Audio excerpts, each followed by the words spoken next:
ತುಂಬಾ important reel, ದಯವಿಟ್ಟು ಗಮನ ಕೊಡಿ. ಈಗಂತೂ ಎಲ್ಲರ ಕಿವಿಯಲ್ಲಿ headphones, earbuds, over the earphones ಇದೆಲ್ಲದನ್ನ ನೋಡ್ತಾನೆ ಇರ್ತೀವಿ.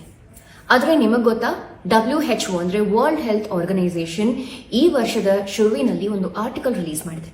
ಅದರ ಪ್ರಕಾರ ಇಡೀ ಪ್ರಪಂಚದಾದ್ಯಂತ ಈ ರೀತಿ ಹೆಡ್ಫೋನ್ಸ್, ಇಯರ್ಫೋನ್ಸ್ ಹಾಕೋದ್ರಿಂದ 1.1 ಬಿಲಿಯನ್ಗೂ ಹೆಚ್ಚು ಮಂದಿ ಕಿವುಡರಾಗಿದ್ದಾರೆ. ಹೌದು, ಕಿವಿ ಸರಿಯಾಗಿ ಕೇಳಿಸದೇ ಇರೋದು ಈಗಿನ ಕಾಲದಲ್ಲಿ ಹೆಚ್ಚಾಗಿದೆ. 80 ಹಾಗೆ 90ರ ದಶಕದಲ್ಲಿ ಕಂಪೇರ್ ಮಾಡಿದ್ರೆ ಇದು ಅತ್ಯಂತ ಜಾಸ್ತಿ ಆಗಿದೆ. ನಾವು ಹಾಕುವಂತಹ ಇಯರ್ಫೋನ್ಸ್, ಎಸ್ಪೆಷಲಿ ಇಯರ್ಬಡ್ಸ್ 85 ಡೆಸಿಬಲ್ಗಿಂತ ಹೆಚ್ಚು ಸೌಂಡ್ ನ ಪ್ರೊಡ್ಯೂಸ್ ಮಾಡುತ್ತೆ.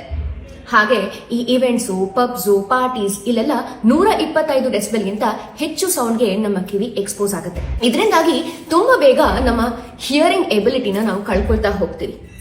ನಮ್ಮ ಕಿವಿಯ ಚುರುಕುತನ ಮಂದ ಆಗುತ್ತೆ ಅಂತ ರಿಪೋರ್ಟ್ಸ್ ಹೇಳುತ್ತೆ. ಇನ್ನು ಹಿಂದೆ ಕೂಡ ವಾಕ್ಮ್ಯಾನ್ ಇತ್ತಲ್ಲ ಅಂತ ನೀವು ಯೋಚನೆ ಮಾಡಬಹುದು.